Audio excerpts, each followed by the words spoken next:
Hi, everybody. It's episode 463 of PodQuest. Hey. It's Wednesday, June 28th, 2023. I am Chris. With me, alone this week, Walnut. Yeah, I'm here.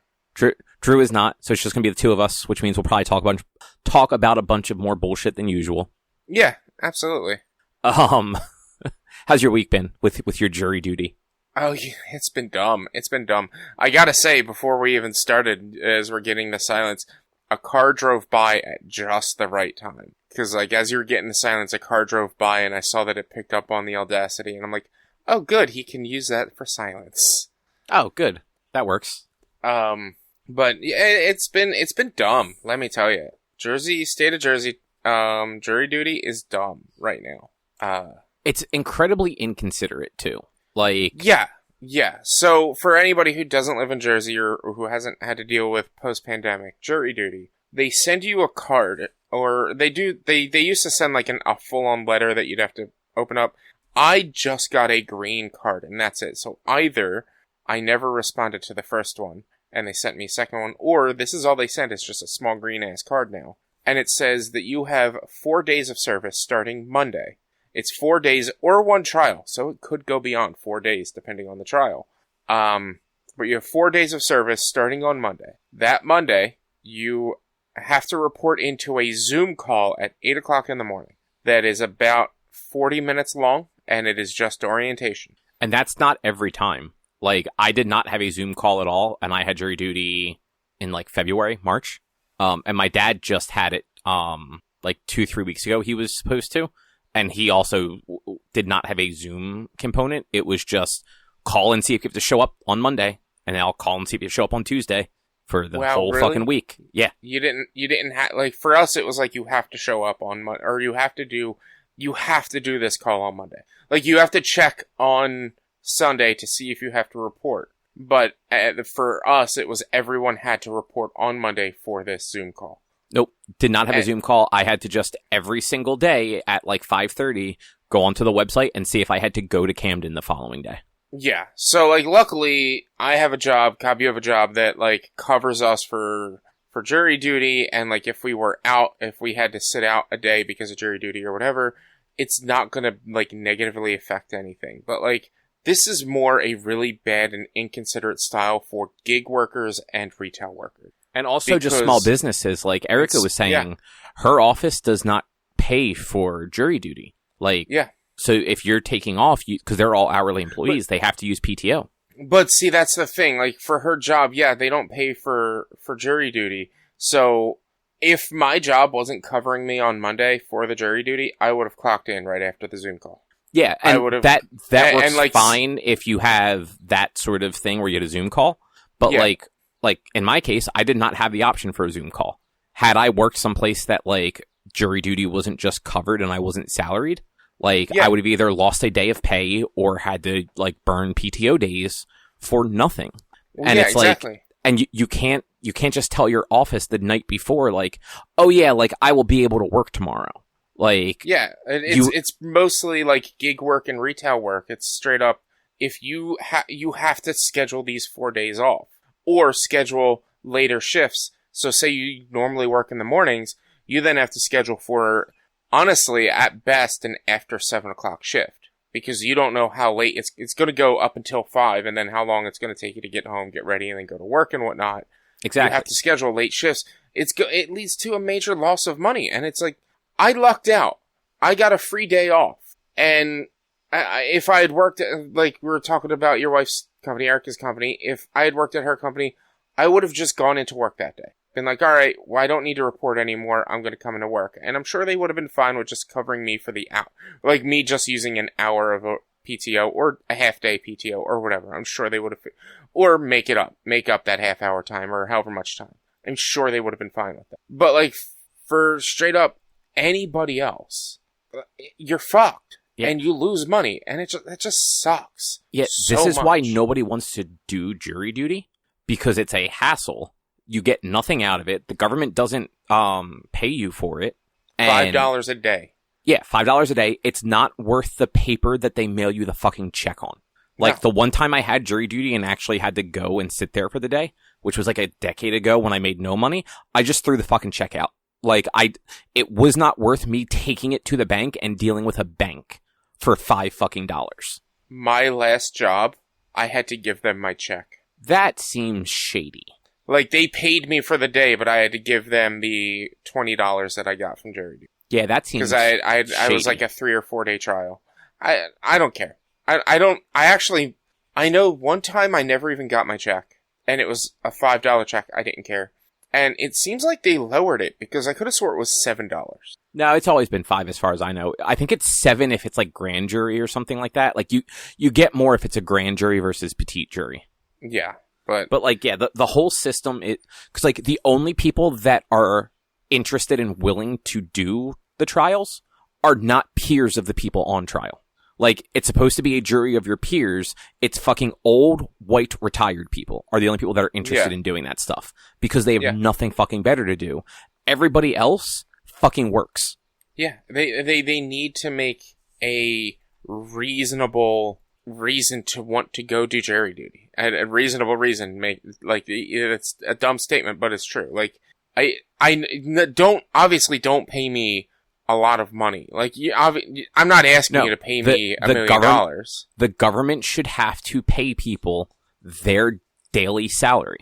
Like, but then that would mean that companies who then cover no longer have to cover.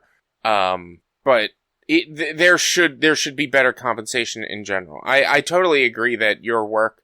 I agree that this is something that should be mandatory in the country. I agree it should be something that you should be called upon to do. I don't. But I don't agree with the compensation. I don't agree with the way they go about it. Like, our legal system is already fucked. Like, having juries does not make it any better. Like, people are biased. People are going to make their judgment call on the way somebody looks or sounds. Like, absolutely. It's not the best system, but it's better than like hiring jurors and having jurors. Start having a panel of judges instead. Let a bunch of people that actually know the law fucking make the decisions. Because a bunch of fucking hicks are not making the right decision for people. This is turning into PodQuest, the politics, but look at the Supreme Court. I mean, you have that, and look at all the bullshit that we deal with that, and how that is true. How misbalanced it is. This is unfortunately, because it is mandatory and it's everyone who does it.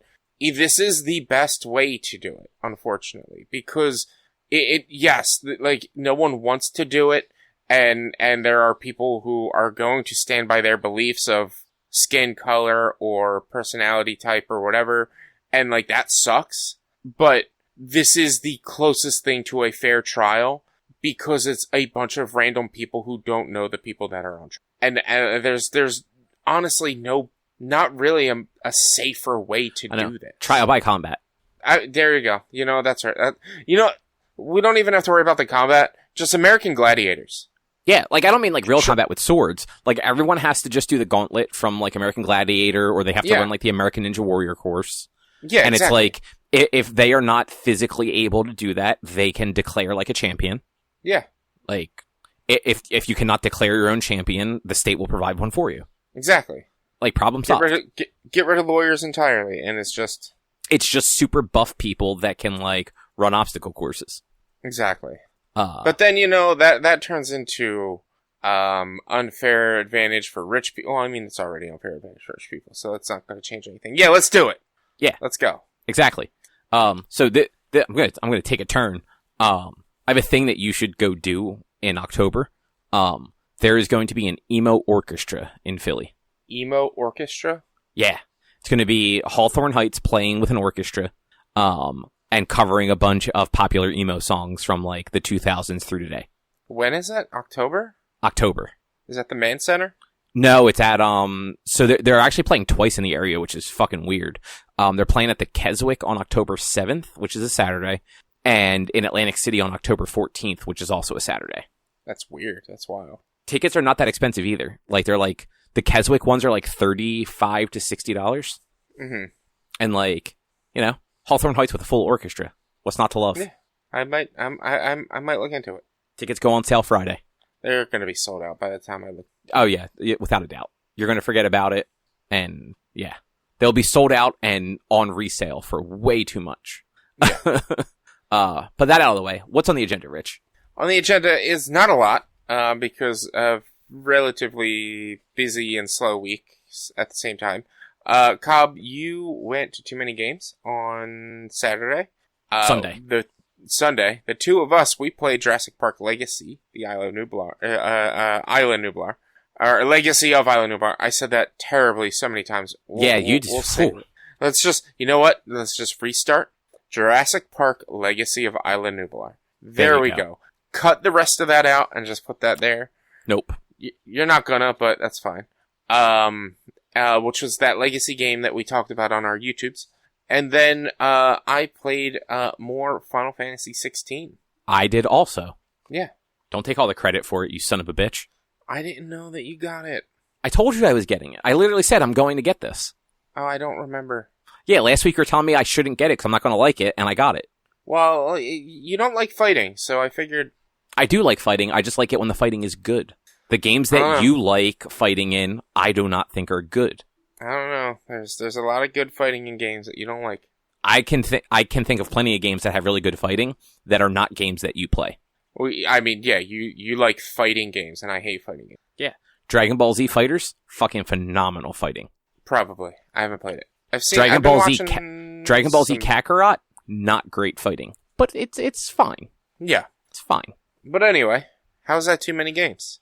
You know, it was definitely too many games. I have not been in. I think last time I went was like 2018 ish. Mm-hmm. And it felt bigger than it did before. I think it's still in the same set of rooms. But I just feel like maybe they have them like laid out a little differently, and they're just using the space a little bit better. And I felt like there was like a larger variety of stuff on the show floor at the very least. It's still a lot of, you know, people selling old games for way more money than I'm willing to spend on them. Yeah. But like there are definitely people out there that will drop that money. One booth had I think like 4 copies of Earthbound sealed for between $2,000 and $3,500. Jesus Christ. Yeah. That was not even the most expensive games I saw there. But you know, like lots of like old consoles, like in box still, like Nintendo's, shit like that. A lot of import stuff. A lot of import stuff. And unfortunately, like a lot of these tables, like you look at them and for every like game that you see where it's like, oh, that's a good fucking game, there's like 12 Maddens. Like, it's really like going to a GameStop in, like, 2008. Like, going through the PS2 used games, and it's just like, all right, here's every Madden between 2002 and 2007, guys. And the problem with these are, like you're talking the Earthbound up to $4,000, right? Like, all that is a collector's item at this point. And that is a buy to resell. That is it. There's no reason to spend that much money on this game, because you're not going to play it, you're not going to touch it, you're going to put it up on display, and then hopefully resell it sometime down the line. Yeah, absolutely. Like, to me, like, yes, I have 100 Funko Pops, but I bought them because I like the characters, and I've opened them, and I've used them, and I want them on display. Some of them. Others I bought because of the possible collector value, but I didn't spend $4,000 on a collector value item. I spent 15 to 30 on a collector value item. Yeah. Like 15 to 30,000 is what I'm saying, not 15 to 30.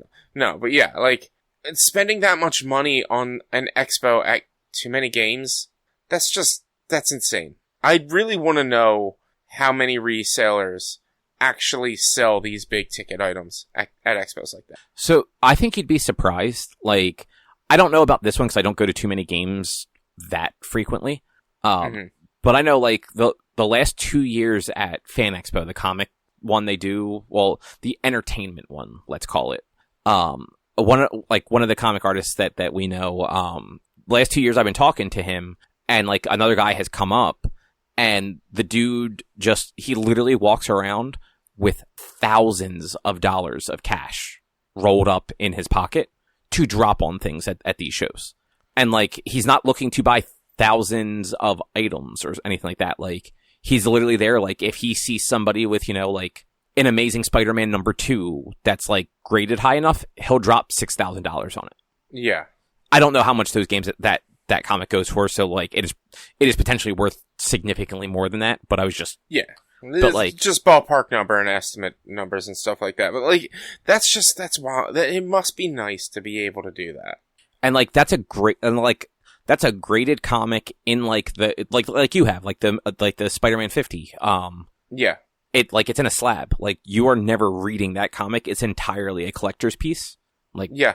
And like they have that at Too Many Games. Like I had never actually seen graded games like that before in the slabs, but they were selling a bunch of those. A lot of games were like surprisingly, like in my opinion, reasonably priced for what they were selling. Like there were like some Chrono Triggers like in box for a couple $100, which like brand new that was almost $100 game in 1995. I want to say Chrono Trigger was like $80 to $90 brand new for the SNES. So like, you know, with inflation and the fact that like you can't buy that particular cartridge new anymore, like, you know, $300-400 like seems, you know, at least somewhat reasonable. Like old Pokemon games are like incredibly valuable still. Like some of the I want to say it was Soul Silver I saw for like $150, which cool. Like fucking Soul Silver, $150. I always think it's funny, like, looking at some of those, like, used games, and, like, these are games even without cases, like the DS games and stuff like that. And I'm like, I have these. I have $500 games just sitting on a shelf behind me right now. Yeah. I could only imagine what I can find in my, if I actually looked and tried to figure out what I had, I could only imagine, like, the cost of things. Like, I'm sure I have some DS, or not even DS, some, like, friggin' GBA games and stuff like that are like worth some decent money at this point, because I've had them, but honestly I don't know where they are, and they're probably just thrown out. They're probably in a dump nearby somewhere. I did buy two things. I bought a copy of Persona 4 for the PS2, so like the original version of it, which like complete, had the instruction manual, had like the bonus like soundtrack CD. And then I also bought a copy of Shin Megumi Tensei Digital Devil Summoner 2. Okay. Also, like, complete in box. Like, both of them were under $50. So, nice. Like, yeah. Like, they were still basically, like, face value for, like, what those games cost. Because PS2 games were generally $49.99. Yeah. And, like, there were a handful of other things that I was looking at and, like, contemplating. Like, I saw do you remember the Dot Hack games? Yeah. I forget all of the subtitles for them, but the original trilogy that was on PS2, because I know they made some later ones after that. I saw two of them. I think it was the second and the third one, and like I almost picked those up, but they were a little more than I was willing to spend. How much? I want to say they were like $70 or $80. Because I have them both. I have the first two. I have Sign. I know that much. I might have the second one. I bought them, where did I buy them from? There used to be that classic game store near Blackwood. Oh, right. Yeah, we went there and I saw them, and like I always wanted to get into that series and just didn't, because I don't know why, but I would love to play them, but I don't think a PS2 memory card would work anymore. Yeah, so I have Dot Hack Infection, which is the first one. Okay. And then there were two more after that. It was like Outbreak and something else. And I saw Outbreak in the other one there. And those were the two where I'm just like, oh, you know, like, I always liked that first one. I never got the second two for one reason or another. But yeah, they were a little bit more than I was looking to spend. And like, for me, it's one of those things where I am not against like emulating games. But, like, I would rather own the game and emulate it than just emulate it if I can reasonably own it. Like, I am not going to buy a $3,000 copy of Earthbound to try Earthbound. I don't have to because it's available on so many things. Like, it is legally playable. But, like, there are tons of games, like Pokemon games, for instance. You can't legally buy them anymore. Like the older ones. Like, Nintendo just doesn't have a digital sales, and they do not print new copies of those games. So it's like, if I didn't own them already and I wanted to play them, like, I would just pirate them. Like, that is the only option Nintendo offers. Yeah. But, like, if I can find the physical game at, like, stuff like this and it's close to retail, for, like, what they cost or below, like, I'm willing to spend for it. That's why I got Persona. Like, I really, really like Persona 4. I have the digital one for Vita. That's the one I played. I then bought the physical Vita cart, and now I have the original PS2 discs. I like that. There were a handful of other things there where I'm like, oh, that would be cool to buy. Like Mario RPG on the Super Nintendo. Trying to think what else I saw that kind of like jumped out. I'm like drawing a blank now, even though I had these things in my head earlier. Paper Mario: The Thousand Year Door. There was one that was pretty reasonably priced on for the Wii. Not a lot of like hot N64 games that I was seeing around. I saw a couple copies of like Pokemon Stadium and like GoldenEye. I'm like, I have those games. Like, they're fine. Yeah. I mean, I can't think of a lot of hot N64 games in general. I did my retro night on Monday, and I was just like, man, none of these interest me right now. Or like, if they did, it's like, this is too long of a game to play on a random retro night. Yeah, like, the N64 games did not age super well. Yeah. But like, aside from like the people just selling like old games and stuff like that, they did have a lot more like craft and artists and things like that. Both like the silly stuff, like the bead sprites and shadow boxes and stuff like that, and also like hand carved wood signs and replica swords and stuff like that from different games. A couple people that were literally just like pen and paper, like artists. So a lot more just arts and crafts there than usual, or at least than I had seen previously, which was cool because it broke things up a little bit and gave you a little bit more to see as you were walking around versus just like plastic bins full of old games and wire racks with like the fancy stuff on it behind like the table. Mm-hmm. I know like Erica bought like a print of I don't know if she posted it on like any social medias, but it's like a Game Boy with that's like a post-apocalyptic Game Boy where like it's got flowers and vines and stuff growing out of it, like it's been left alone in the wilderness for years.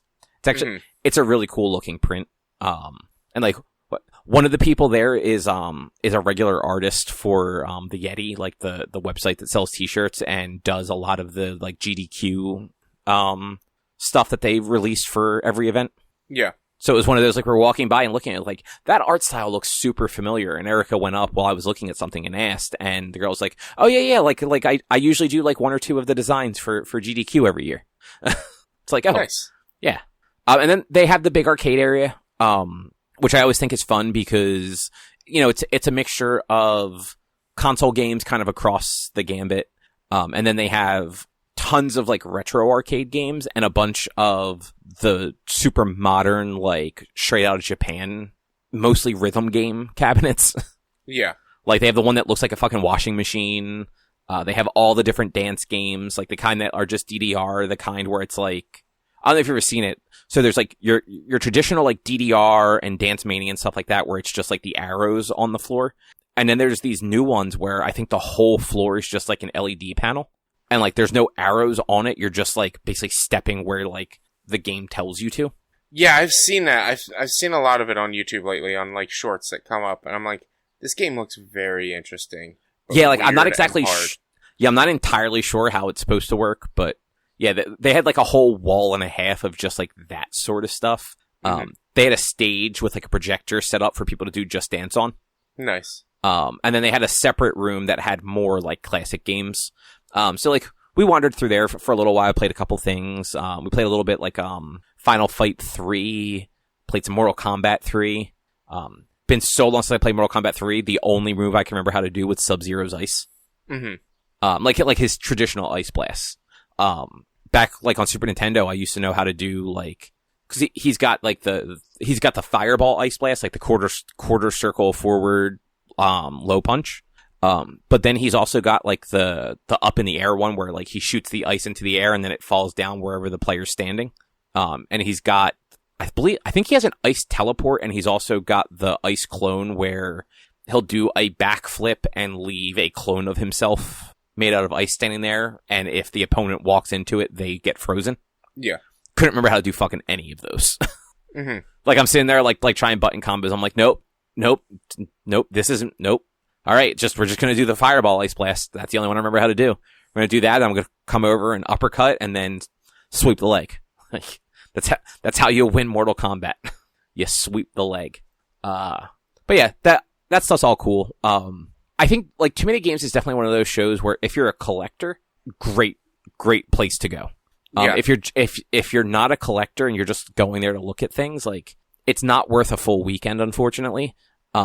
Really, like Sunday's probably the best time to go at that point, because Friday and Saturday are both up to $60 a day now. Sunday's at least only 40, at least it was this year. Which, like, $40 for like an afternoon is not bad.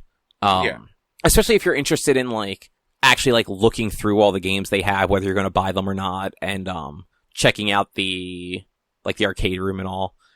Didn't do any of the panels or anything. I know that they apparently also had, like, a bunch of voice actors there. David Hayter apparently was there. I think Erica said she saw, like, as we were leaving. So, you know, like, they have, like, all the fixins of, like, your nerdy conventions. It just kind of depends if, like, that's your flavor of show. And for us, at least, it's a little far away. Not terrible, but, you know, it's like 45 to an hour depending on traffic. Yeah. That's kind of always been a little bit of my problem with Too Many Games. It's like, it's not my kind of show. I'm not a retro game person, and I am a collector, but I don't have that kind of money to collect. Like, I went for the music, and the music just started to suck at one point or another, that I just didn't care, and like, stopped going. Yeah. Like, I get that. Like, I feel like if you're looking for, like, a music at a game thing, you probably want to go to MagFest anyway. Yeah, well, I mean, MagFest and Too Many Games would work together to get the music, and for a while, a lot of the music that was going on at Too Many Games is also happening at MagFest. Like, they worked very well with each other. But they're just, eventually, like, I just became out of touch with the nerd music genre. But, like, I would go for the bands, and they would have a different band up, like, every hour and a half. And, like, I would sit there and watch some of the bands, and I would just be like, this isn't good. This is not good. This isn't... Because, like, it wasn't, like, the stuff... It wasn't the Megas. It wasn't the X-Hunters. It wasn't, like, any of the big names that I knew, because they'd gotten so big that they actually, like, sort of started legit touring, and so then it became a lot more of the local stuff, and... I didn't really find interest in what they were... I tried listening to some of them. I was just like, I'm bored with this song. I'm bored with this band. And, like, that was the last time I went. I was like, I stayed there for, like, 4 hours. And I was just like, this is boring. And a couple mutual friend of ours had the entire weekend. They got, like, the full weekend pass with, like, the after party pass and everything. And, like, that was, like, their second or third year doing it. And they were like, yeah, we're not doing it anymore. This was the music, like, they dropped a band that was supposed to be here. Like, it was supposed to be a different band that didn't show up or that they weren't doing. And so they changed it without telling anybody. And if we had known, we wouldn't have stayed here. We were here for such and such band, and just, they didn't show up. Yeah, like, I've never been into, like, the video game nerd music stuff. Like, It's not that it's bad, it's just it has never clicked for me. So that's one of those, like, I honestly usually forget Too Many Games even did music unless somebody else mentioned it. Cause it's just, I've never stayed that late. I've never gone into, like, the rooms where they had the music, cause it's like, yeah, this is loud and usually doesn't sound real great because it's not the bands that don't sound great. Like, it's the venue. Like, it's a fucking convention center. It's not meant for live music. Yeah, it's the Expo Center. Yeah. And, like, that Expo Center is 130 years old or something stupid. Or at least it looks it. It probably is not. But it is right next to, like, that sewage treatment plant. Yeah. Yeah, it's funny, actually. One of my coworkers from New York actually came down for it. He had never been before. And, like, quick funny story. They got the classic, because it's called the Philadelphia Expo Center. They thought it was in or around Philadelphia. So they booked a hotel actually down by the airport. Oh, no. Yeah. And he was telling me about that. I'm like, oh, dude, that's not where it's at. Like, it's way out here. I told him early enough that they were able to like cancel that reservation and get like a closer one. And he's like, it actually worked out really well. Like they were like 15 minutes from the expo center and like had like a nice hotel. Like, but yeah, like they came down for just the one day. So like they went Saturday, spent like the whole day there. He was excited for like actually one of the bands that was playing. Mm-hmm. And like he is a collector. Like he's a big collector. He's got, I think he told me he has like over 1,200 games or something like that. Damn. And so like he was there on like a mission to like find like some obscure like Wii and DS games and shit like that and like Japanese imports and things. Like he's super into that stuff. So like that was the show for him. And like I talked to him, we actually went and had dinner with them on Sunday evening because they were, they like explored Philly because they'd never come down to Philly because why the fuck would they? They live in New York. Yeah. So like, when we came home from 2 games, we ended up just meeting up with them and grabbing dinner. And he's like, it was great. Like, I got some stuff I was looking for. He was able to trade some stuff that he had like duplicates of and like wheeled and dealed and talked to a bunch of people that were like, that did like the modding stuff. Cause he does that stuff too. Like, custom like screens and stuff like that on consoles, like adding backlights to shit. Mm-hmm. So like, it was perfect for him. For you and I, it's more like, oh yeah, like this is kind of a novelty. Like maybe you find something that like piques your interest, but more often than not, you're just kind of wander for a little while. And unless you're there with somebody else, you're probably just going to leave after you've covered the floor once or twice. Yeah, yeah.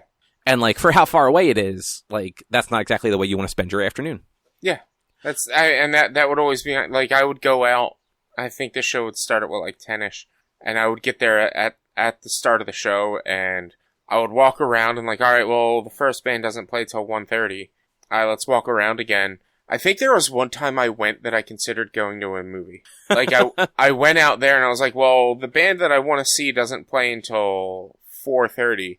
Let's go to a movie. And let's go see a movie for the next 2 hours and then we'll come back and see the band.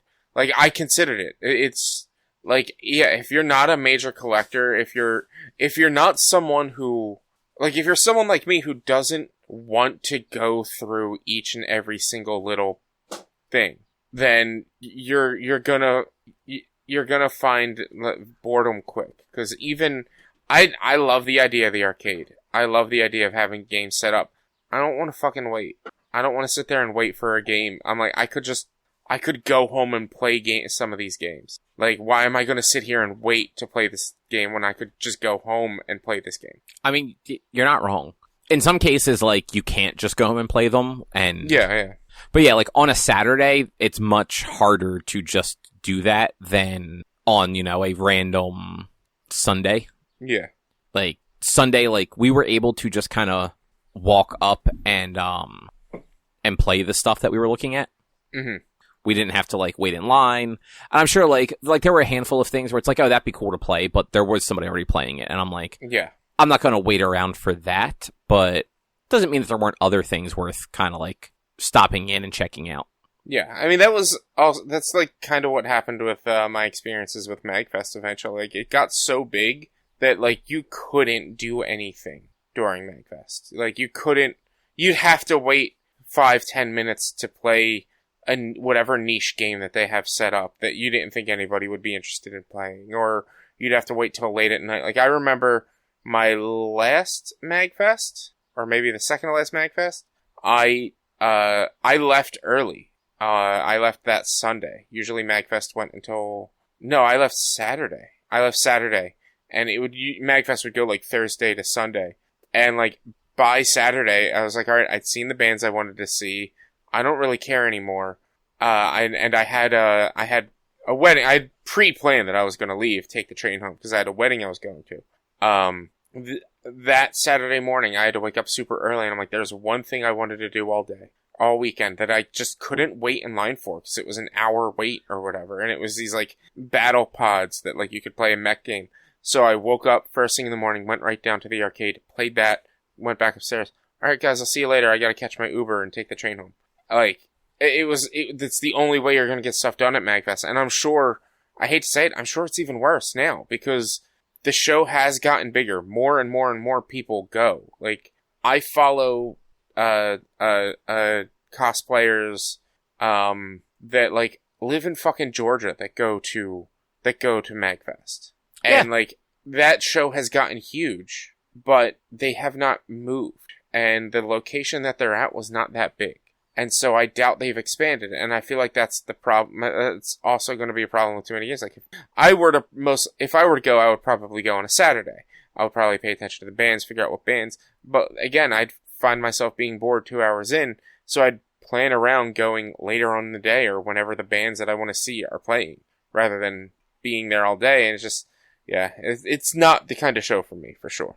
Which totally makes sense. Like, why go and spend like a whole weekend someplace or like a whole day there if only part of it is going to be worth your time? Yeah. But would you like to talk a little bit about Jurassic Park: The Legacy of Isla Nublar? Yeah, absolutely. We can talk about Jurassic Park: Legacy of Isla Nublar. So I guess for anyone that doesn't remember us talk about this like 2 years ago, this is a legacy style board game from Funko Games and Prospero Hall. It's Jurassic Park, so it's got 12 different adventures to play. One of them being a tutorial one that you can play over, and the other 11 being like once it's done, it's done. You're putting stickers, you're scratching things, you're tearing things up, you're throwing things away, and it's building up the Jurassic Park. You're deciding where you're putting the visitor center, where you're putting the gate, where you're putting the genetics lab. Like you're kind of doing all of that stuff while playing as characters. Some from the movies. Like we had in the introductory packet and the first module, we had from the movie at least Hammond, Dr. Wu, and who was the guy that you played? I cannot. I'm drawing a blank. Thank you. And Muldoon, the hunter. I was gonna say hunter. I'm like, he's a hunter, but I guess in the movie he was more of like the Velociraptor wrangler. Like he was there to keep them, confined and everything. So we played the tutorial and we played the first adventure, which tutorial is a dream sequence of Hammond on his way to the park. Just to give you like a taste of like how the game worked without making any permanent decisions. And then the first module is, you're starting the park up and there's some non-dinosaurs on the loose issues arise. Yeah. What did you think, Rich? I enjoyed it. I thought it was fun. It's something that I had mentioned a few times while we were playing, is I very much enjoy that the game is not a turn-based system and it is fully, basically 100% cooperative. You all talk about what you're going to do, try to figure it out. And like, it's not like, oh, you go and you do your turn, or you, like, each person takes one move and then each person takes another move. It's, y'all just conversate and decide. I will say I do feel, and I don't know if Erica felt like she was like either left out or we were guiding her on how to play too much, but I do feel like we might have told Erica quite a bit of what to play. She's very like soft-spoken when it comes to board games in general. That like, I don't know how she felt about it, but I felt like we were kind of like telling her a lot of like, hey, here's what you're gonna do. I mean, when you guys left, she said she had a good time. Okay. So like she said she liked the game. Yeah, well, that's good then. And like for the two of us, that was the first time we played like a legacy game. Like, that was my first legacy game as well. I played Pandemic Legacy once, but I didn't start in that. It was just whoever they had that usually played it with them wasn't there, so I jumped in because at one point or another, Pandemic Legacy it's generally just playing Pandemic, but with a little bit different rules. Right. Yeah, like we've played some other cooperative games, like I was telling you, Matt, who had played with us, we did, Pandemic Cthulhu. So not Legacy, just regular Pandemic, but it was all Cthulhu themed, which is it's a cooperative game also. Mm-hmm. Where it's a lot of just like, all right, well, like how are we going to accomplish this set of things as a group? Yeah. And yeah, that was very much what Legacy was. It's like you get there's 5 rounds to the game, and each player has 5 potential actions they can make. And in a game of 4, each player gets 2 actions of their own, and then there is one kind of wild card action that like any one player can use each round. Yeah. And in the rounds, there are 5 round cards that you're going to flip over, and they're going to tell you kind of what's happening in that particular round. In the first adventure, there were people missing. They had, like, I think it was a helicopter crash, right?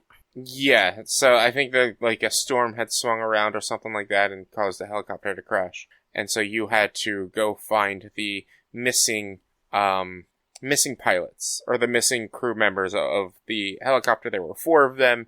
Your goal was to bring at least 2 of them back.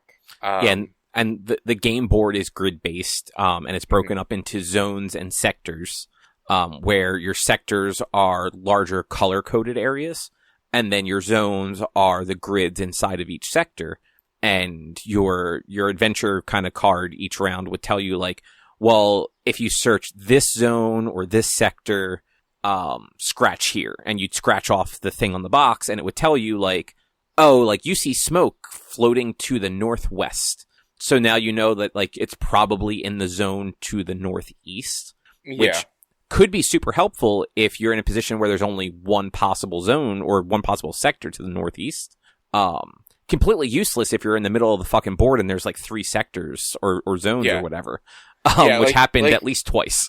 Yeah, we ran into, it wasn't an issue, but like, so the card said, like, you see the smoke coming or blowing to the west. It's north of you and it's blowing towards the west. And so, like, metagaming the game, I knew you had to search a specific location. You had to search one of 3 areas in a region. So metagaming the game, I could have just moved up and searched, and that would have, like, made my next round a little bit easier, and I wouldn't have had to use so many turns to, like, move someone or something like that.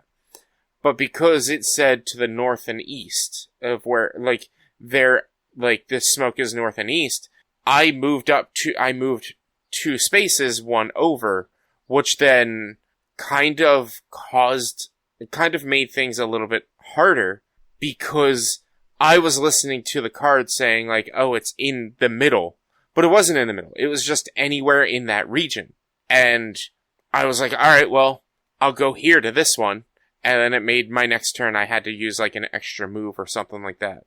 And so it was like, metagaming, I should have just thought metagaming and been like, alright, just move up into the location and search it, instead of move up to this specific spot and search it. It was silly. It wasn't an issue, but it was just like I was immersed in the idea of where these people were. Like, and that's like a good thing, but it's also like, damn, I'm not optimizing kind of thing as well. Yeah, exactly. And we had, so aside from finding the missing people, each module gives you some objectives to complete outside of just those adventure round objectives. And in that first module, I believe we had to still do the box and the DNA sequence, correct? Yeah. We had to do the boxes and the DNA sequence, as well as find the people. Yeah, we had to get at least 2 of the park employees to the visitor center. And so as you're playing the game, you can go into the visitor center and into the genetics lab, and there are 2 mini games in each of those that are basically like, they're kind of like match 3 and like movement puzzles, where you have to either make patterns or eliminate patterns, or however you want to look at it. And like, they're not super hard, but like they definitely are easier to do as a group than if you had to do them like one by one. And depending on the character that you pick at the beginning of the game, like you might have an ability that lends better to those puzzles. So like, like Dr. Wu is actually like set up to be really useful at the genetics lab for the genetics puzzle. And there was it was like the park architect. I forget, her name was like Alejandro, I think. Yeah, something like that. She had an ability that made the movement through the visitor center actually better.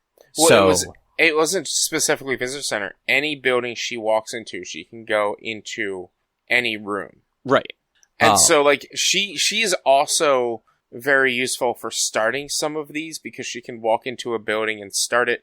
Because the way these little mini games for, like, the genetics lab and the visitor center work is depending on what room you're in, decides the task that you get to do. So, like, if you're in the top room, you can move things to the left, like things like that. I'm not going to get into the nitty-gritty details of how that works, but like, so for her, we always utilized her to do the command center stuff, but she could have jumped into the genetics lab and done her first move in there, and then left and gone to the command center and done her first move in there, or something like that.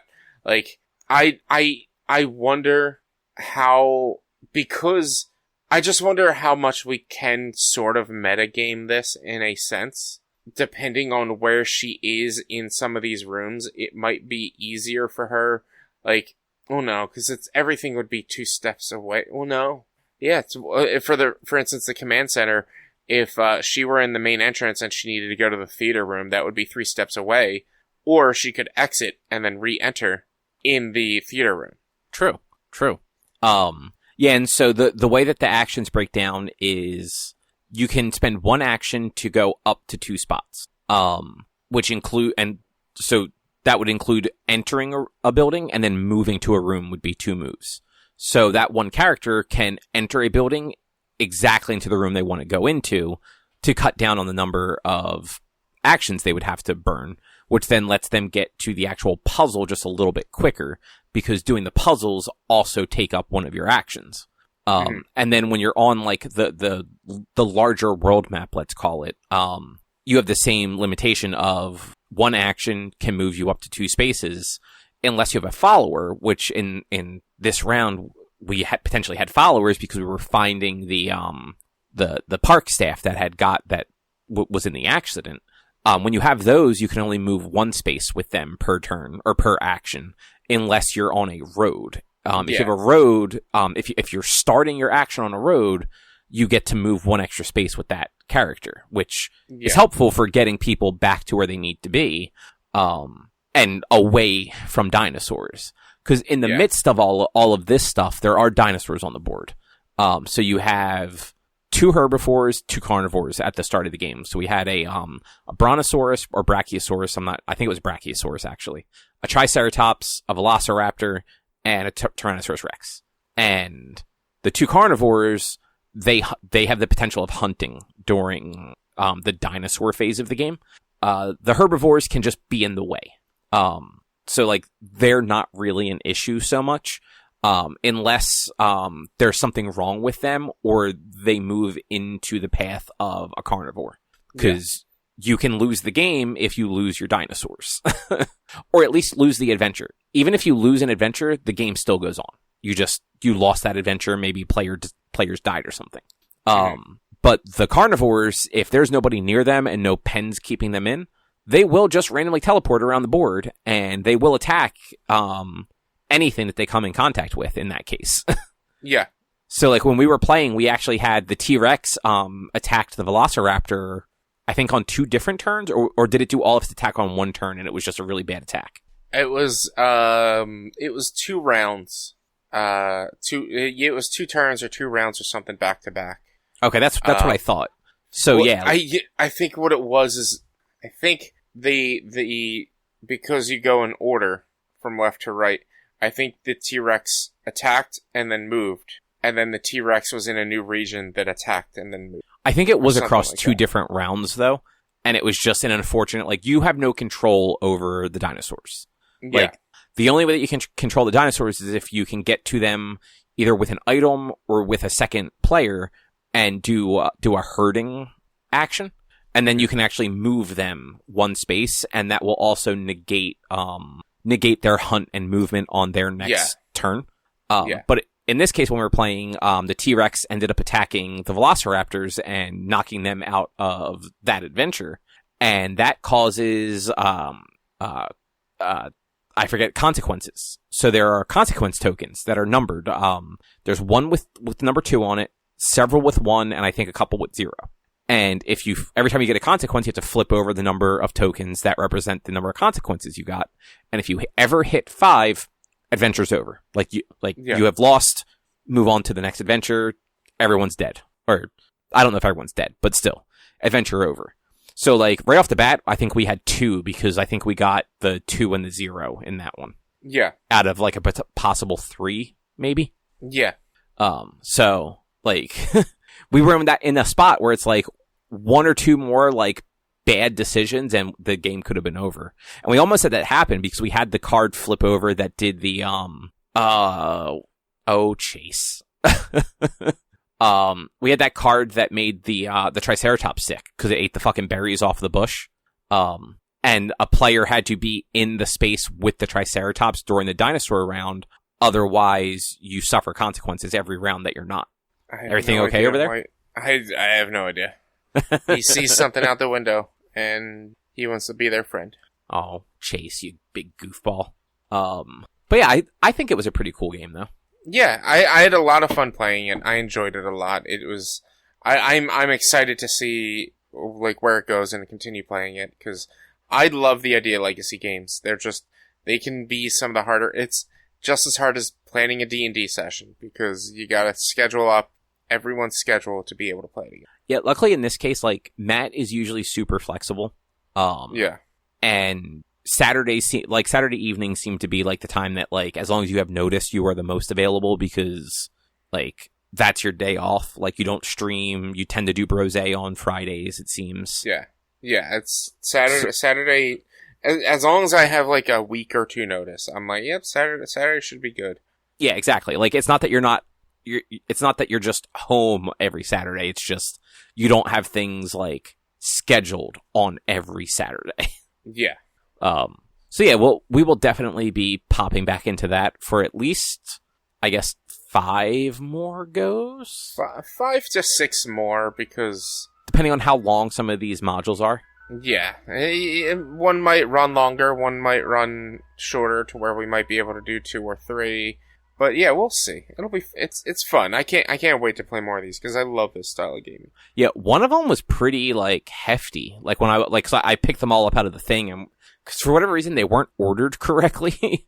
And I was reordering them, and I forget which one it was, but one of the ones in the middle, like, had, like, it was a little thicker and had a little more weight to it than the rest of them. Mm-hmm. And I know we do have there are several more dinosaurs that we will unlock as we go also. I mean, the game is supposed to go through the second Jurassic World movie. So right. It's possible that, like, we add entire regions to the map and stuff like that. So it's possible that, like, the map changes quite a bit. I was going to say, like, the map could change. We could add new buildings and stuff to it, which I feel like that's a given. But I know it's not that there's extra map pieces, I don't think, but in the box there are like 6 or 8 like little square boxes that are sealed that literally say like do not open until the game tells you to. And the boxes are about the size of the dinosaur figures. And there's also a chance that those boxes never get opened. True. Yeah, that is entirely true. That is the one downside to the legacy games is like there is no replayability for them. And, like, they're not cheap. Like, yeah. I mean, luckily this one, they said that once you do all of it, there is a way to replay the final one. No, it's the tutorial you can replay. I could have swore they said, like, after you beat the game entirely, you can replay the last one or something. No, it's just a tutorial. You can keep replaying the tutorial mission. Okay. Which, like, that's still cool, like, because it's one of those things where if you just want to sit down and, like, play a quick round with some people that have never played it before to show it to them, like, you can just play the tutorial mission and kind of, like, if you've already done the 11 other rounds, like, peel the stickers off that could cause confusion. Yeah. And then go from there. Mm-hmm. Because even, like, the scratch-offs on, like, the player cards and stuff like that, like, the things that add, extra abilities and all, just put some painter's tape over them for the round. Like, yeah. the people that know how to play it, you don't have to worry about, but, like, for new players, like, just put a piece of painter's tape over that line so they don't get confused. Yeah. And I think with, after you beat the game mode, or beat the scenario, like, some of the characters can unlock different abilities and things like that. We were able to unlock an ability where, like, I think Erica can place temporary barriers and stuff now. Or I think it was like emergency repair was the actual name of the ability. I forget exactly what it did, But it sounded like, yeah, she might be able to, like, place additional stuff, but also maybe repair things that are damaged. Mm-hmm. So it might be able to make it so that, maybe if the T-Rex decides to teleport again, which was maybe the one thing I wasn't really a fan of, was the T-Rex teleporting all the way across the island. But instead of the T-Rex being able to teleport and then attack something because we rolled poorly, she might be able to place a barrier in between them and keep the dinosaur from dying this time. That is true. Yeah, because it's one of those, so when we say that it teleports, it's not like it literally, like, you pick a new place for it to just randomly go. Like, you roll a dice. Like, the dice basically tells you where the T-Rex wanders to. And, like, unless you've built up barriers, which the game doesn't, at the beginning of the game, you do not have, like, a way to just build that stuff unless the game tells you can for that turn. Mm-hmm. Like, there aren't really a lot of ways to, like, stop them. Like, the only thing stopping dinosaurs are mountain ranges and the barriers. And if they hit a barrier twice, it's broken and it is no longer a barrier. For that round or something like that. Yeah, like it becomes another barrier again, like during the next adventure. But yeah, I think that power that Erica unlocked with the character she was using, like, means that maybe we can repair those if they do get damaged, or like take one damage off of them, maybe. Yeah. Which, that's awesome. Like, that's super useful. Yeah. Anything else you want to say about Jurassic Park: The Legacy of Isla Nublar? It's super fun. I can't wait to play it more. Yeah, definitely worth checking out. So Final Fantasy XVI. Yes. How far are you? I'm only about 6 hours in. 6 or 7 hours in. Okay. So maybe more. I can't fully remember. So let me tell you where I'm at, because I think you're further than I am. Yeah. I fought the Wind Lady's harpy summon. In the forest? Yeah, like in the clearing, you kind of you chase like one of the soldiers by yourself without your companion, and you stumble into the clearing, and it's the Wind Lady and a bunch of soldiers, and she does some she knocks you over, and then they disappear, and then she summons like a wind harpy for you to fight. Yeah, one of the Garuda sisters. Yeah. I was trying to keep it a little bit vague. I was trying to keep it vague. I was trying to keep it vague for you.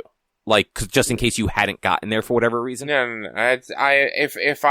If you had said something about a wind harpy and I didn't know anything about a wind harpy, I would have said no. But I was gonna tell you. I mean, I'm not gonna tell you what I'm doing next, but I did that already. That was an interesting. That was a good fight. It was a good introduction into some of these harder fights, because there have been a few pseudo boss fights throughout the game.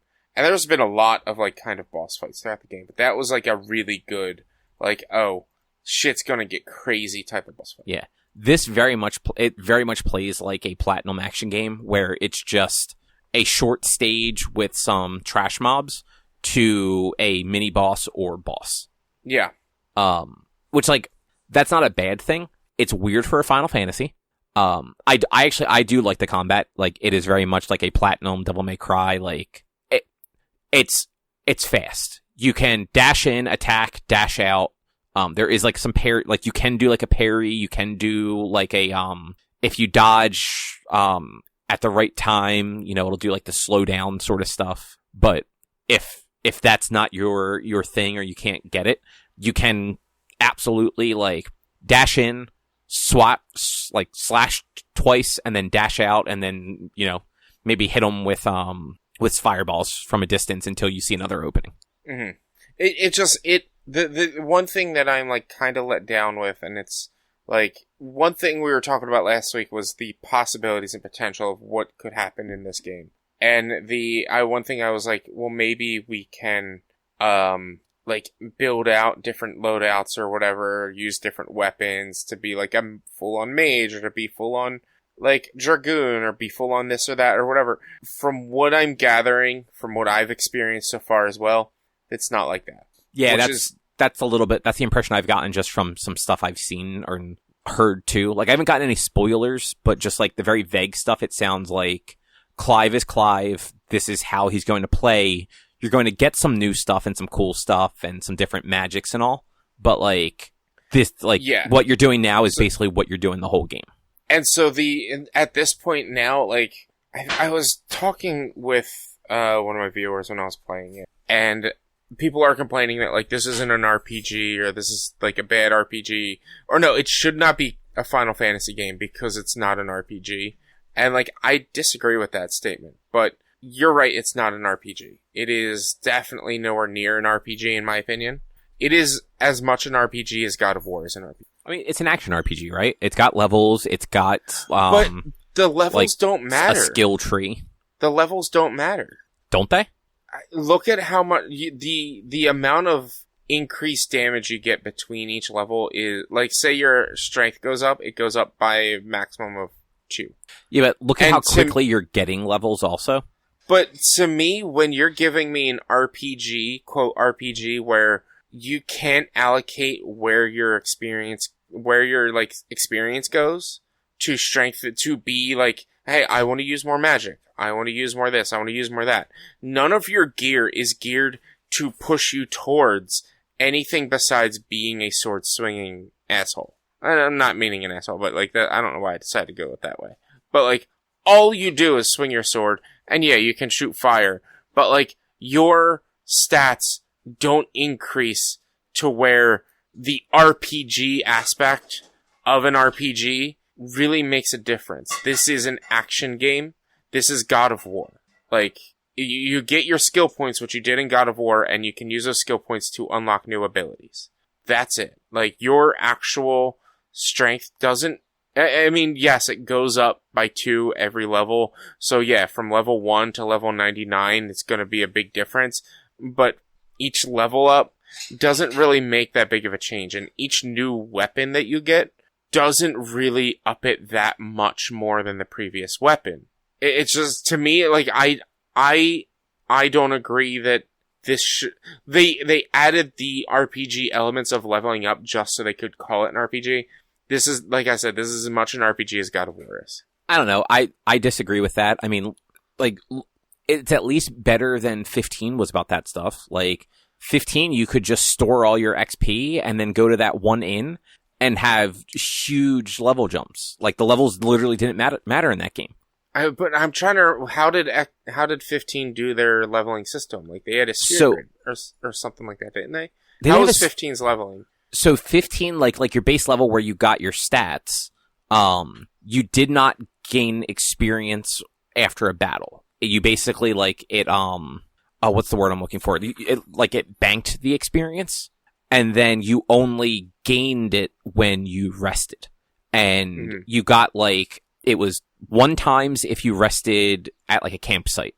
It was, like, 1.5 times if you rested at, like, most hotels. But very early in the game, you found that one hotel that it was 3 times.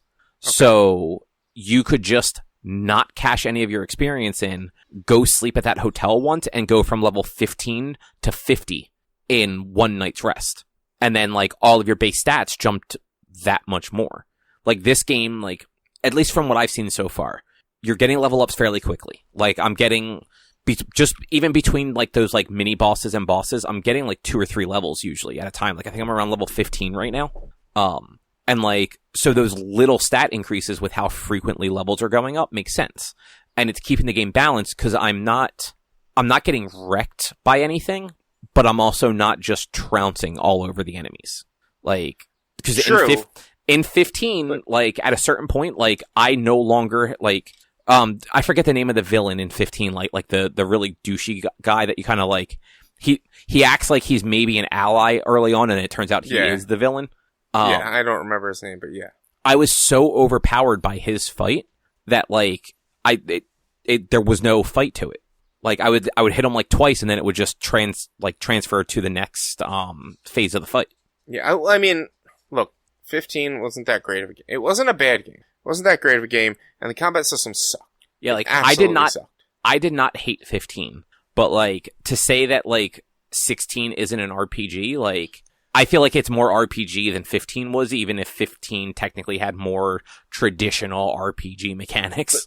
But that's, I'm not saying that the one's more, I'm not saying that 15 is less or more of an RPG as 16. I'm just saying that 15 is as much an RPG as God of War is. I mean, 16.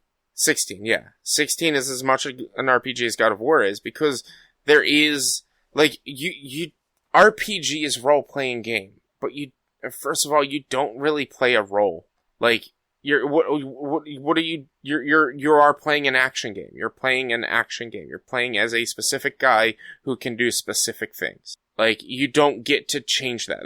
This is what, to me, qualifies an RPG. This is why, like, if I think RPG, I think early Final Fantasies. I think, like, Final Fantasy, like, like, early, with I'd say pre-Final Fantasy 15, like, it was, the RPG aspect was, like, the multiple party members and the turn-based action style, turn-based combat style, things like that.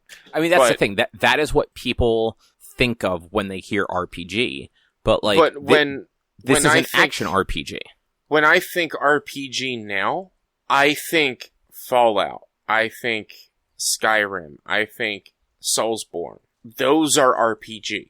The Soulsborne are the perfect single-player, one-person RPG type style. Well, not perfect. Combat system's a little too difficult for some people, and that's fine. But that is what I think an RPG. You have your character, you get your skills, you build out your character the way, and those are action RPGs. They're not just strict RPGs. Those are action RPGs. You build out the character the way you want to play. This is a game that is not letting you do that.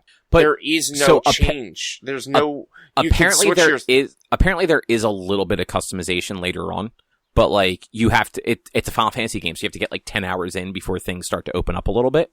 But you're right. It's not an immersive sim role playing game the way Bethesda games are. But I'd say it's probably closer to like the Souls games as far as like that stuff goes.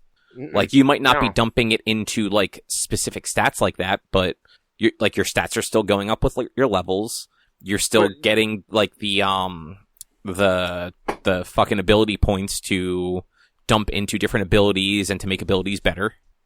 But you're not getting to make these choices yourself for the stats that you're getting. And you never got to do that on Final Fantasy games. But you kind of did. You got the sphere grid in Final Fantasy X. Final Fantasy IX, the idea, the Final Fantasy IX, like the picking of stats and abilities came with like learning the abilities with your weapons and things like that. But so that's the thing, you're forgetting. Final Fantasy XII also had a grid type system or like a skill based system. Like, yes, in Final Fantasy VII and VIII and IX, you didn't get to pick your level ups, but again, those are older RPGs where the RPG was the turn-based style, more so than anything else. But I mean, modern so 10 RPGs, through 12. 10 through 12, you got to pick your progress. When you leveled up in Final Fantasy X, you got your base stat increases, and then the Spear Grid also gave you the ability to do, like, I want +2 attack also, or I want to learn this new ability. Like, and you got to pick your track. You got to pick which abilities you chose. Yes, by the end of the game, each of your characters would have completed their own sphere grid, but then you could have unlocked their sphere grid to pick a new track for each of them to go. You could have had Lulu go into Kamari's sphere grid and learn yellow magic, or be an attacker. Like, you could, if you wanted. Blue magic, man. I don't know why I keep thinking it's yellow. It's because it's yellow materia. But like, even I haven't played enough of 12 to really remember. But like 13 also had this system of, yes, you had your base stat increases, but there was also like a grid. There was also a level up system where you got to choose and customize your characters. This game, Final Fantasy XVI, it is God of War. It is Devil May Cry. Like, I disagree. I haven't played as much, but like from what, like, you cannot think that once you're through like the opening of this game, because frankly we're both still in the opening, that you're not going to end up unlocking all of the magics and have skill trees for all of the different possible ways that you could do that stuff. So, I've defeated the next big boss after you, and I've unlocked the next set of abilities, and it looks exactly the same as the initial set of abilities. There are 3 that are initially unlocked, 2 that you can unlock. There's no change in my initial base set loadout of skills and attacking abilities that I have unlocked yet. It is, the combat system is square, square, square, square, square, or square, triangle, square, triangle, square, triangle, square, triangle, or however you combine that with an X and square, or a double jump and X and square, or charging your magic. There is nothing in this game so far, and I am 5 hours ahead of you, give or take. There's nothing in this game so far that allows me to change up that my magic is stronger than my swords. Well, I mean, and I don't think that's going to happen. But you also couldn't make lightning stronger as a mage than as like an attacker. Like that was lightning's role. But they had several roles, and you could upgrade the different roles separately, and you could focus on different roles. But again, that still sits on the classic RPG style of turn-based combat. That when people think RPG and old school RPG, they think of the turn-based style, and like. It is a lot different of an RPG. It's a lot different of an RPG than Final Fantasy XVI is. Even 15 was a lot different of an RPG, but 15 leans more toward 16 than it leaned toward 13. Agree. Because you lost the control of your characters. You didn't even have a fucking gambit system in 15. This one, you don't even have extra characters to control or a gambit system. You barely have control of the dog. Barely have control of it. Yeah, but that dog is good and you can pet him. He's a good boy. He's such a good boy. Make sure to pet him enough to get your achievement. I did. Okay. But so, I know I mentioned it last time. The combat director for the game was from Devil May Cry. Mm-hmm. So, like, the game's going to feel like Devil May Cry because that's what that guy did. Yeah. But, like, this feels like a type of RPG. Like, you're comparing it to, like, Western RPGs. Like, your Bethesda RPGs, Bloodborne. I just played 2 Japanese RPGs. And I'm looking at that, and that was still more customizable than that. Is Tales of Arise all that customizable? I didn't get that far into it. I thought, like, your characters were very, like, strung by, like, what they could do. Like, you have a bunch of characters to, like, swap between, potentially, but... But again, because, like, yes, I am looking at this RPG and considering it not an RPG because it's not, like, what it is kind of molded after, because I'm comparing it to other JRPGs that are molded after the original JRPGs that we know, the old school Final Fantasies of the party-based system, and, like, just the idea of making up your own party makeup adds customization to the game. I mean, and each character plays differently. And like I don't see a point in this game where my loadout is going to be different than yours. You might have different abilities that you'd like to use more, but I don't see a point in this game where I am playing differently than somebody else because I don't see a way for this game to have that. You're going to use your strongest weapons. You're going to use your strongest abilities. The only difference is the abilities you pick might be your preferred abilities might not be the same as my preferred abilities, which then that leans on the God of War, the Devil May Cry aspect of I preferred using these weapons and not those weapons. But the level ups add minimal to the game itself. I don't think they really add anything to it. They could have. Here's the thing: if you just took the level ups out and kept everything the same difficulty throughout the game, and as you progressed, the enemies, like, instead of making the enemies harder as you progress, you make them all the same level of difficulty. You can cut out these levels and not have them. Like, that's where, like, I don't need to be a high level to do certain things. Yeah. We also, because we're so early in the game, we don't know, like, how the game changes. Like, did you play 13? I did play 13. So, like, if you remember 13, like, the first, I don't know, half, third, something like that of that game, super linear, super confined. Like, your levels didn't really matter because you were going to be at the level you needed to be by every fight. Mm-hmm. But then at a certain point, for me, it was around, like, when you fought Sid in that game. Which is shortly before, like, the game, like, in theory opens up and you end up on the planet and everything. That is where, like, suddenly, like, the levels actually started to matter because you could potentially end up going someplace without having been stuck in a corridor fighting everything so that you were the right level. I personally don't think that was handled real well because it suddenly went from everything is easy to, oh shit, I can't beat these guys. But like, we don't, like, this game could take that turn. Like, you could get to a point where suddenly, like, you are not just, here's a corridor with a bunch of trash mobs to fight to keep you leveled up. Like, you need to actually, like, think about where you're going, what you're doing, and hopefully it doesn't devolve into, like, a grind, but... So, like, that I don't quite know if you've unlocked these at this point. You might have. They might have said something about it you might not have noticed. But the fast travel things? No, not the fast travel things. There is there's a replay mode and an arcade mode. The arcade mode... Oh, yeah. Yeah, I did unlock those. Arcade mode is just scores. That's it. It's just Devil May Cry. The replay mode, you actually can replay, get experience, get ability points, and find items that you missed. Wow, so you can actually go back and basically grind that way to, like, get leveled up if you need to? Yes. So, in a sequence that you'll be coming up to within, like, probably 2-3 hours, there are a bunch of enemies similar to Garuda that you can fight, that each one is worth 40 AP. And in the arena itself, there's, let's say, 10 of them. So that's 400 AP, and each of the fight probably took about a minute or two each.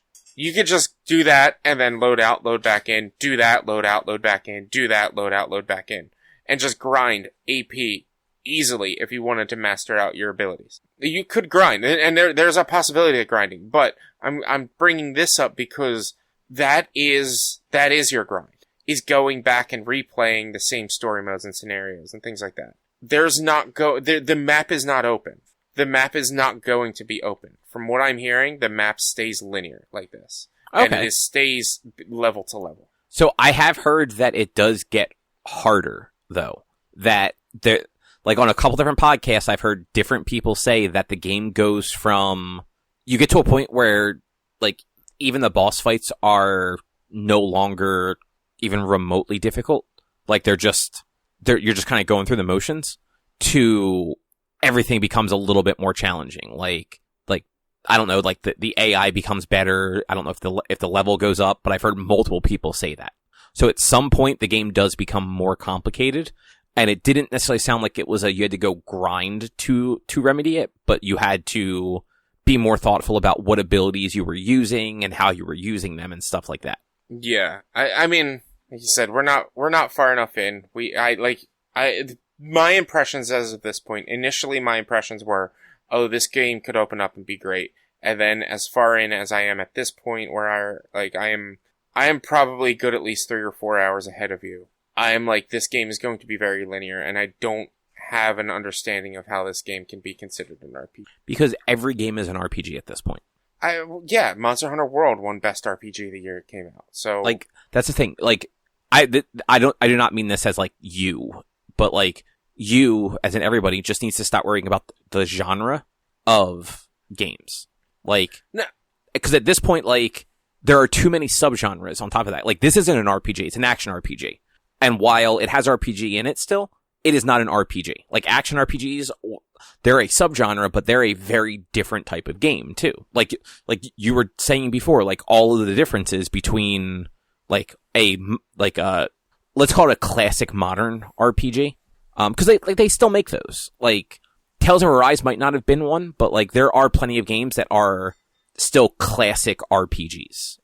They still come out with, they're still turn-based RPGs even. That like that Octopath Traveler game is a perfect example. Like action RPGs are very much there is some sort of stat or level related bit to it, and then there is some sort of action combat. Any game that has that at this point is an action RPG. So, God of War, action RPG. Monster Hunter, action RPG. The Legend of Zelda, not an action RPG. Right? Yeah. There's no levels in Zelda. I was trying to think. No. But in a way, you could argue that because you get hearts and stamina in Breath of the Wild and Tears of the Kingdom, it is also an action RPG. Honestly, I hate to say it, But I could... There is an argument to where you could say that Tears of the Kingdom and Breath of the Wild are probably more RPG-like than Final Fantasy XVI. I mean, I do disagree with that, because I feel like at a certain point, if you were to go through this game and somehow never level up, you would have a very, very bad time in Final Fantasy. Versus, like, Legend of Zelda, like... so Tears of the Kingdom, Link is so fucking squishy that you just have to not get hit, period. Like, most enemies, one hit kill you even when you have 8 or 9 hearts. So, I want you to focus on something you said. Somehow not level up. That is forced. Your leveling up is forced. You cannot get around it. You are pushed into these fights. There's no fights that you could probably escape and run away from them. There's obviously going to be some that you can't escape from. I don't know if you can escape from a fight, honestly. But most of the fights and most of the combat I have gotten into in this game, with the exception, the only time there were fights that I didn't have to get into was that section I was telling you about with the enemies with 40 AP, which the only reason I fought them all was because they had 40 AP. You could have skipped most of them. There have not been fights that I didn't need to get into to progress through the level. So that, again, makes the leveling up system kind of meaningless, because I don't need to do it. Because I'm not, like, trying to do it. It's just happening. But, I mean, you could say that about most RPGs that don't have random encounters. Like, a lot of them, you can avoid, like, the trash mobs, but they have plenty of fights that are unavoidable, that are just part of the game that, like, in theory, keep you on track to not be destroyed. True, but if your idea of the game being an RPG is the leveling up, again, if you took out the leveling up, then it wouldn't be an RPG. You don't need to do the level ups. Like, they could have just not did a level up. Yeah, I mean, they could have just given you the stat points. Or not the stat points, the ability points, whatever they're called.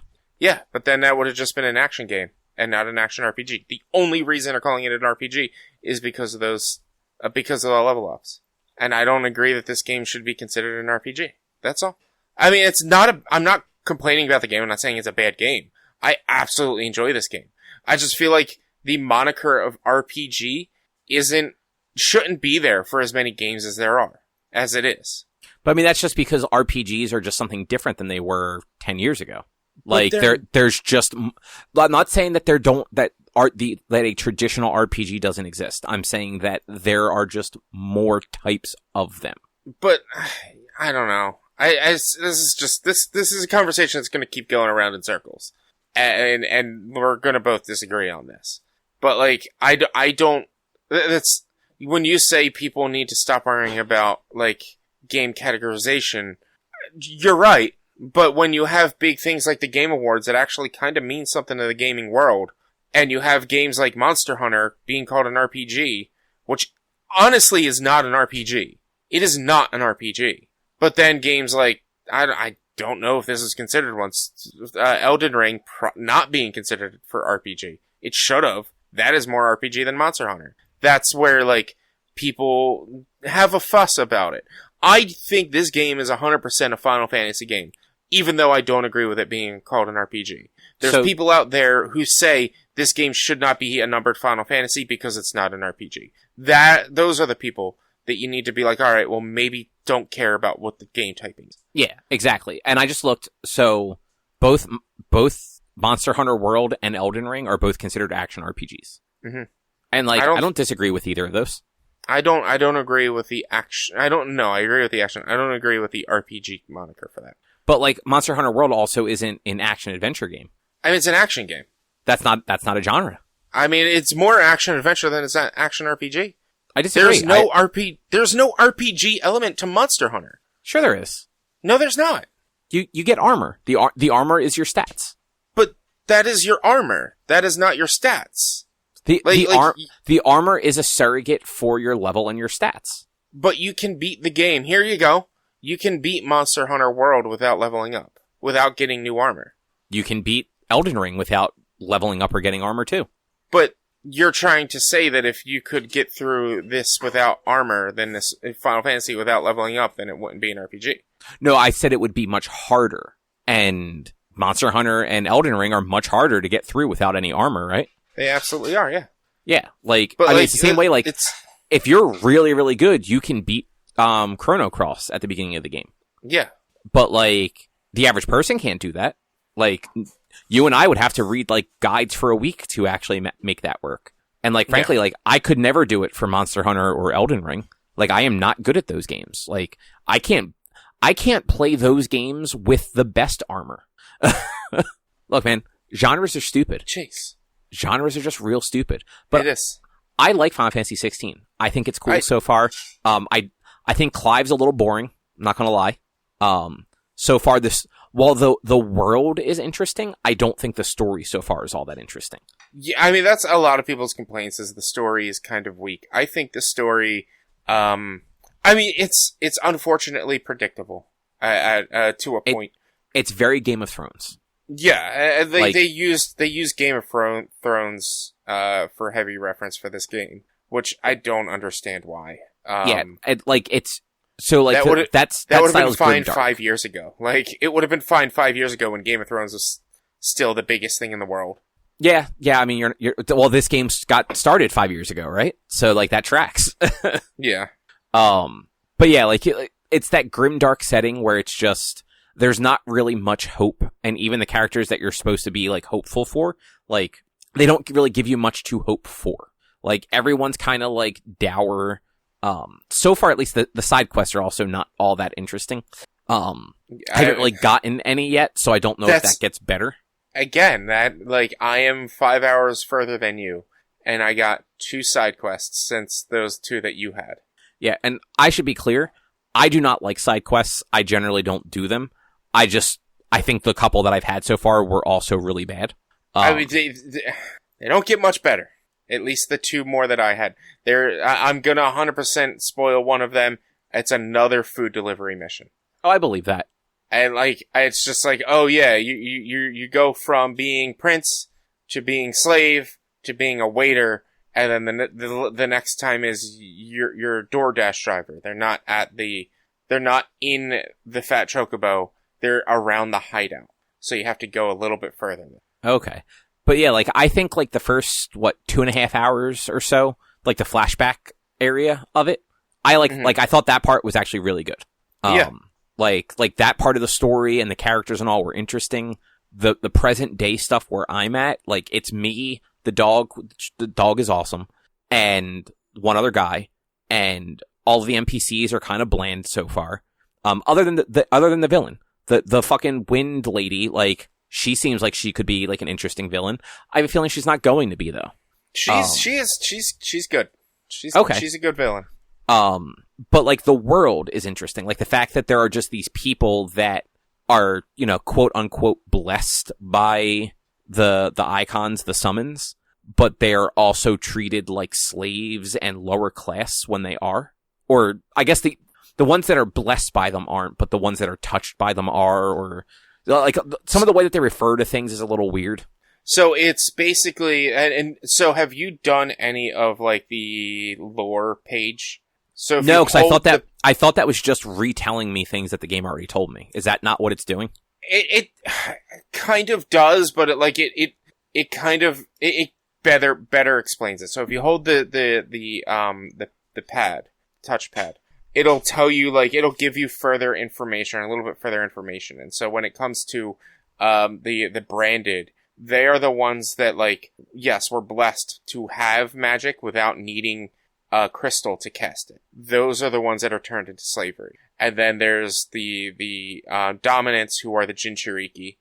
Right, and dominants are what they were called. Yeah, so the dominants are so are you trying to say the dominants are the ones that are in servitude? No. Like, that's what I got mixed up. Like, the people that can just do magic, like Clive, are, like, treated like second-class citizens and outcasts. Yeah, but then, like, the ones, such a weird idea. Yeah, but then the ones who are, like, that can transform into them are, like, special and revered and rulers of their domains and whatnot. Yeah, it's usually passed down on a bloodline, so the Phoenix is passed down always on Clive's bloodline. And there's a couple of others. You've experienced Garuda, Shiva, and Shiva, Titan. and Titan. You're going to experience some more in a few hours. Oh, and Ifrit too. 4 hours. Yeah. It is a very interesting lore, interesting world. Unfortunately, it seems like we're being placed into a boring timeline of this world. Or not a boring timeline, it is an interesting timeline, but it's kind of a bland timeline of war. I think it's more the characters are bland because they're downtrodden and don't it's a shame because I saw some interviews with the voice actor, and I'm assuming motion capture for Clive, and that dude seems super cool and is really excited to be in this game. Mm-hmm. But the character is just kind of dull, and it's not him that's dull about it. It's just he's got a very generic motivation. He's out for revenge. All he cares about is revenge. I have seen that in a million fucking stories. It's not interesting. The character that just wants revenge for his family that was wronged, not an interesting story. Yeah. It gets a little bit more interesting as we move forward. I'm sure, again, and that stuff usually does, but that is such a cliched character motivation, inciting incident, whatever you want to call it. Yeah. Like I said, there's one thing that is very predictable that was predictable to me right off the gate, that when they revealed it, I was like, this is a surprise kind of thing. Wait, so what was that? You haven't seen it yet. Okay, well you said right out of the gate, so I thought you meant from the very beginning.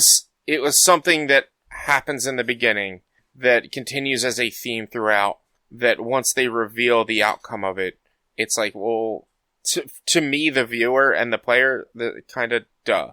And I will keep it being known that I did not read or know anything prior to this game coming out. There was something that they shared in the demo that I was just like, man, that's bullshit that they said that in the demo. I don't know anything about this game prior to this. I knew the battle system was going to be this way, or that was it. I haven't followed anything about story. Yeah, and I also did not. And actually, when we're done recording, I'm going to ask you a question about something to see if I'm right or not. Uh-huh.